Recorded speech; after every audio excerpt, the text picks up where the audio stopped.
Hatchet, Chapter 9. Brian found it was a long way from sparks to fire. Clearly, there had to be something for the sparks to ignite, some kind of tinder or kindling. But what? He brought some dried grass in, tapped sparks into it, and watched them die. He tried small twigs, breaking them into little pieces, but that was worse than the grass.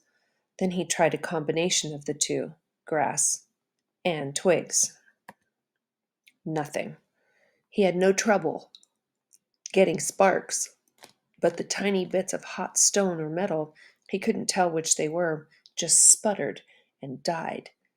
He needed something finer, something soft and fine and fluffy to catch the bits of fire.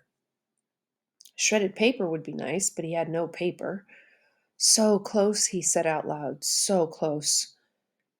He put the hatchet back in his belt and went out of the shelter, limping on his sore leg.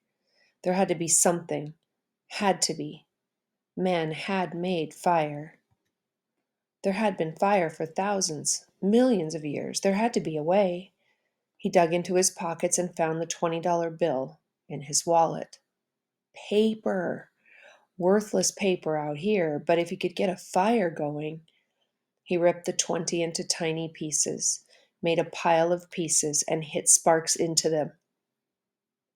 Nothing happened. They just wouldn't take the sparks. But there had to be a way, some way to do it. Not 20 feet to his right, leaning out over the water, were birches, and he stood looking at them for a full half-minute before they registered in his mind. They were a beautiful white with bark like clean, slightly speckled paper. Paper. He moved to the trees. Where the bark was peeling from the trunks, it lifted in tiny tendrils, almost fluffs. Brian plucked some of them loose, rolled them in his fingers. They seemed flammable, dry, and nearly powdery. He pulled and twisted bits off the trees, packing them in one hand while he picked them with the other, picking and gathering until he had a wad close to the size of a baseball.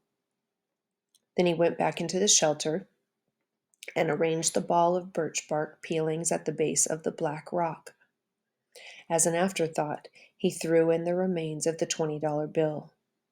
He struck, and a stream of sparks fell into the bark and quickly died. But this time one spark fell on one small hair of dry bark, almost a thread of bark, and seemed to glow a bit brighter before it died. The material had to be finer. There had to be a soft and incredibly fine nest for the sparks. I must make a home for the sparks, he thought. A perfect home, or they won't stay. They won't make the fire.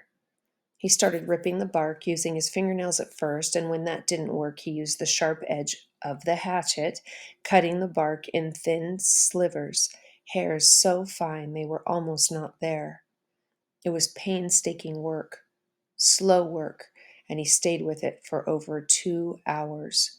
Twice he stopped for a handful of berries and once to go to the lake for a drink, then back to work, the sun on his back, until at last he had a ball of fluff, as big as a grapefruit, dry birch bark fluff. He positioned his spark nest, as he thought of it, at the base of the rock, used his thumb to make a small depression in the middle, and slammed the back of the hatchet down across the black rock. A cloud of sparks rained down, most of them missing the nest, but some, perhaps 30 or so, hit in the depression, and of those 6 or 7 found fuel and grew, smoldered, and caused the bark to take on the red glow. Then they went out. Close. He was close. He repositioned the nest, made a new and smaller dent with his thumb, and struck again. More sparks, a slight glow, then nothing. It's me, he thought. I'm doing something wrong. I do not know this. A cave dweller would have had fire by now. A Cro-Magnon man would have had a fire by now, but I don't know this. I don't know how to make a fire. Maybe not enough sparks. He settled the nest in place once more and hit the rock with a series of blows. As fast as he could, the sparks flowed like a golden waterfall. At first, they seemed to take. There were several, many sparks that found life and took briefly, but they all died, starved. He leaned back. They're like me. They are starving. It wasn't quantity. There were plenty of sparks, but they needed more. I would kill, he thought suddenly, for a book of matches. Just one book. Just one match. Oh, I would kill. What makes fire? He thought back to school, to all those science classes. Had he ever learned what made a fire? Did a teacher ever stand up and say, "This is what makes a fire"? He shook his head, tried to focus his thoughts. What did it take? You have to have fuel, he thought, and he had that. The bark was fuel. Oxygen. There had to be air. He needed to add air. He had to fan on it, blow on it.